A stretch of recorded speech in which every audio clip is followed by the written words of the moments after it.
صلی اللہ تعالی علی حبیبہ محمد وآلہ وسلم۔ الا ان اولیاء اللہ لا خوف علیہم ولا هم یحزنون۔ شوال 3 ہجری کو مسلمانوں سے جنگ کے لیے کفار مکہ کا 3000 کا لشکر اپنی پوری تیاری کے ساتھ مدینہ کی جانب روانہ ہوا۔ 2 ہجری کو غزوہ بدر میں شکست کے بعد لشکر کفار کے سردار ابو سفیان نے کہا تھا کہ اگلے سال ملاقات ہوگی۔ ایک طرف جبکہ مکہ کے رہنے والے اپنے آپ کو مسلمانوں کے خلاف ایک بڑی جنگ کے لیے تیار و آمادہ کر رہے تھے، تو دوسری طرف مدینہ میں وہ لوگ جو اسلام کے دشمن تھے ہج و آمیز اشعار کی آڑ میں مسلمانوں کے مقابل نکل آئے تھے۔ سلسلہ عظیمیہ کے سربراہ نقیب الاولیاء خواجہ شمس الدین عظیمی صاحب اپنی کتاب محمد رسول اللہ صلی اللہ علیہ وآلہ وسلم جلد اول میں لکھتے ہیں کہ ابو سفیان نے مکہ پہنچ کر فوج کی تنظیم نو کی۔ اس مرتبہ 3000 جنگجو سپاہی ابو سفیان کے زیر کمان تھے، جن میں 700 سپاہی مکمل طور پر مسلح پوش تھے۔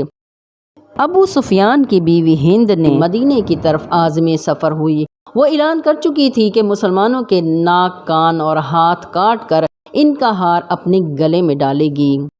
سیدنا حضور علیہ الصلوۃ والسلام نے اپنے ساتھیوں کے مشورے سے مدینہ سے باہر نکل کر کفار کا مقابلہ کرنے کا فیصلہ کیا اور احد کے مقام پر پڑاؤ ڈالا۔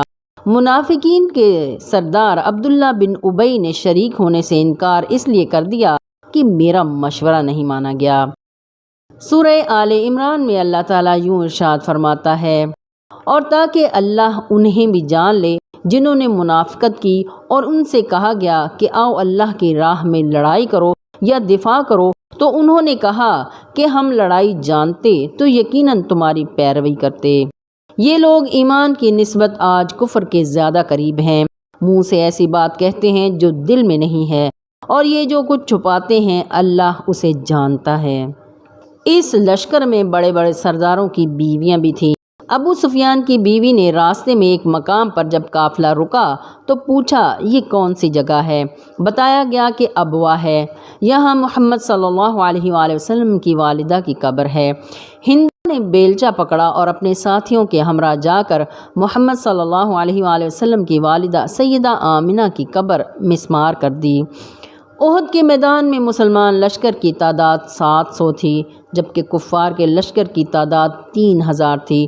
مسلمانوں کے لشکر میں مہاجرین کا علم مولا علی کے پاس تھا، انصار کے قبیلہ اوس کا پرچم سعد بن عبادہ کے پاس تھا، اور انصار کے قبیلہ خزرج کا پرچم حضرت خباب بن منظر کے پاس تھا۔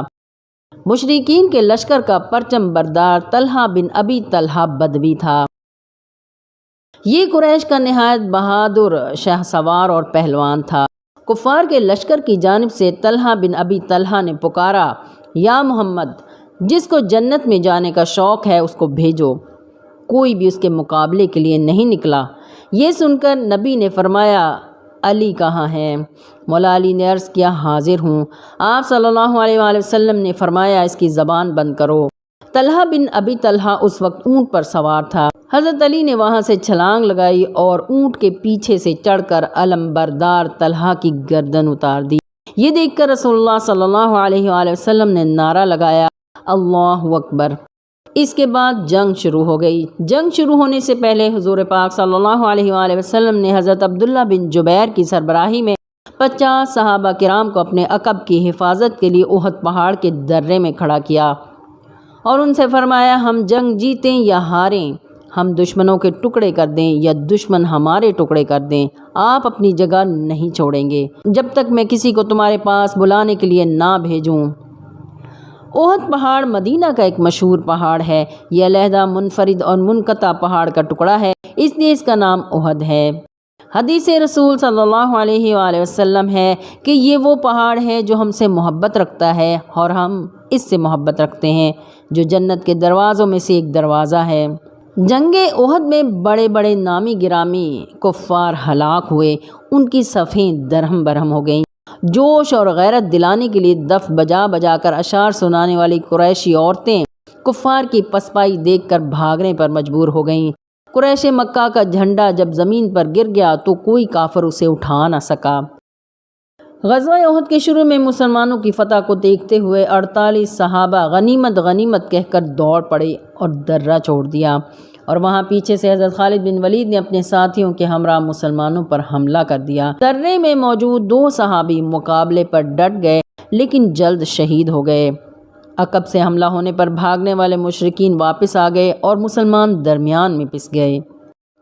غزوہ احد کے حوالے سے شیخ عبدالحق محدث دہلوی اپنی کتاب مدارج النبوت جلد 2 میں تحریر فرماتے ہیں کہ کم و بیش 14 جانحصار صحابہ انصار و مہاجرین نے آپ صلی اللہ علیہ وآلہ وسلم کے گرد حصار باندھ لیا اور کافروں کا مقابلہ شروع کر دیا۔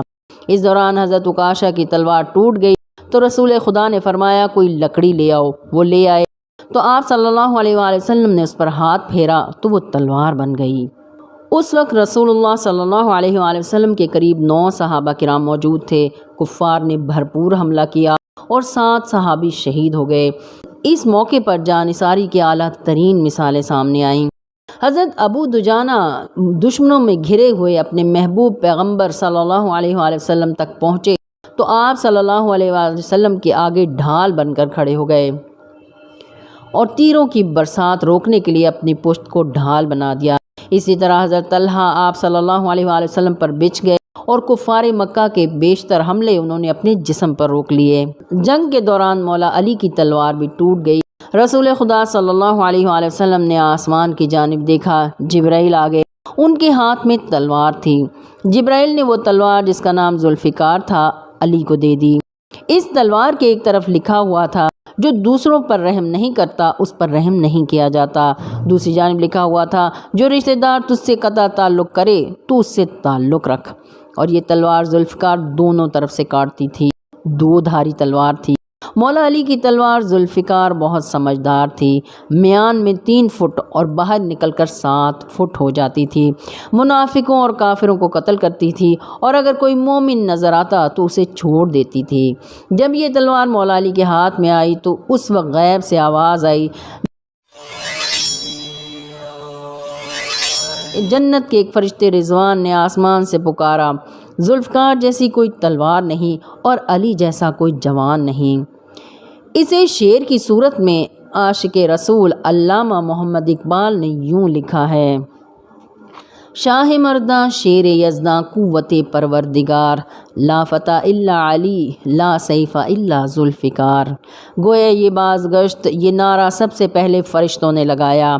معارج النبوت اور کشف الغمہ میں اس کی تفصیل ملتی ہے۔ جنگ میں شدت اور مشرکین کے حملوں میں تیزی کی وجہ سے مولا علی نے رسول خدا صلی اللہ علیہ وآلہ وسلم کو پہاڑ کی ایک چھوٹی سی غار میں اس طرح چھپا دیا کہ کسی اور کی نظر نہ پڑے، لیکن رسول خدا صلی اللہ علیہ وآلہ وسلم کی نظر سب پر پڑ رہی تھی۔ مولا علی ہر طرف سے آنے والے کافروں کے ساتھ جنگ کرتے۔ حضور علیہ الصلوۃ والسلام مولا علی سے فرماتے، علی وہ دیکھو دائیں طرف سے کفار کا جتھا آ رہا ہے، اسے روکو۔ مولا علی نے انہیں روکا، کچھ قتل کیے، کچھ بھاگ گئے۔ پھر رسول خدا نے علی سے فرمایا، وہ دیکھو بائیں طرف سے جتھا آ رہا ہے، اسے روکو۔ علی نے انہیں روکا، کچھ قتل کیے، کچھ بھاگ گئے۔ پھر رسول خدا صلی اللہ علیہ وآلہ وسلم علی سے فرماتے، علی وہ دیکھو تیسرا جتھا سامنے سے آ رہا ہے، اسے روکو۔ علی نے انہیں روکا، کچھ قتل کیے، کچھ بھاگ گئے۔ تاریخ طبری میں یہ بھی روایت موجود ہے کہ رسول خدا صلی اللہ علیہ وآلہ وسلم دشمنوں کے اہم جتھوں کی نشاندہی کرتے اور علی ان پر حملہ کرتے۔ اسی دوران مولا علی نے کفار کی زبانوں سے جب حضور علیہ الصلوۃ والسلام کی نعوذ باللہ شہادت کی باتیں سنی تو حضرت علی نے حضور پاک صلی اللہ علیہ وآلہ وسلم کو اپنے بازوؤں میں اٹھا کر بلند آواز سے کہا، ھذا رسول اللہ صلی اللہ علیہ وآلہ وسلم۔ کفار کی طرف سے پھیلائی گئی اس افواہ کی وجہ سے بڑے بڑے جلیل القدر صحابہ کرام میدان جنگ چھوڑ کر چلے گئے۔ قرآن پاک میں سورہ آل عمران میں اللہ یوں ارشاد فرماتا ہے، یاد کرو جب تم میدان جنگ سے بھاگے جاتے تھے اور کسی کو مڑ کر نہ دیکھتے تھے اور رسول خدا تمہیں تمہارے پیچھے سے پکار رہے تھے، سو اللہ نے تمہیں اس کی پاداش میں غم دیا، بسبب غم دینے کے تاکہ تم مغموم نہ ہو اس فتح پر جو ہاتھ سے نکل گئی اور نہ اس تکلیف پر جو تمہیں پیش آئی، اور اللہ خبردار ہے اس چیز سے جو تم کرتے ہو۔ جنگ کے دوران آپ صلی اللہ علیہ وآلہ وسلم نے اپنے پہلو میں کھڑے علی ابن ابی طالب سے فرمایا، تم اپنے بھائیوں کے ساتھ کیوں نہ مل گئے جو میدان سے بھاگ گئے تھے؟ تو مولا علی نے عرض کیا، ایمان کے بعد کفر نہیں ہے، یقیناً آپ صلی اللہ علیہ وآلہ وسلم کی اقتداء میرے لیے کافی ہے۔ جنگ کے دوران حضور پاک صلی اللہ علیہ وآلہ وسلم کے چہرہ مبارک پر زخم آ گیا تو خون رسنے لگا۔ حضرت ابو سعید خدری روایت کرتے ہیں کہ میرے والد مالک بن سنان نے اپنے منہ کو زخم پر رکھ کر خون چوس لیا اور نگلنے لگے تاکہ کسی نہ کسی طرح خون تھم جائے۔ رسول خدا صلی اللہ علیہ وآلہ وسلم نے فرمایا، جس نے جنتی دیکھنا ہو مالک بن سنان کو دیکھ لے، جو میرے خون کو اپنے جسم میں داخل کرے گا اسے جہنم کی آگ نہیں چھو سکتی۔ جنگ ختم ہونے کے بعد حضور پاک صلی اللہ علیہ وآلہ وسلم کے چہرے مبارک پر آنے والے زخموں کو سیدہ بی بی فاطمہ الزہرا نے دھویا۔ مولا علی اپنی ڈھال میں پانی لا کر دیتے رہے۔ سیدہ نے زخم صاف کر کے ٹاٹ یا کھجور کی چٹائی جلا کر زخموں پر لگائی۔ حضور صلی اللہ علیہ وآلہ وسلم نے فرمایا، اگر میرے خون کا ایک قطرہ بھی زمین پر گر گیا تو اہل زمین پر آسمان سے عذاب نازل ہوگا جو اہل زمین کو ہلاک کر دے گا، اور زمین سے ایک تنکا بھی گھاس کا نہ اگے گا۔ جنگ کے اختتام پر جبرائیل امین آ گئے اور عرض کیا، یا رسول اللہ صلی اللہ علیہ وآلہ وسلم، آج تو علی نے حد کر دی۔ یہ سن کر رسول خدا نے علی کو سینے سے لگایا اور علی کا ماتھا چوم کر فرمایا، علی مجھ سے ہیں اور میں علی سے ہوں۔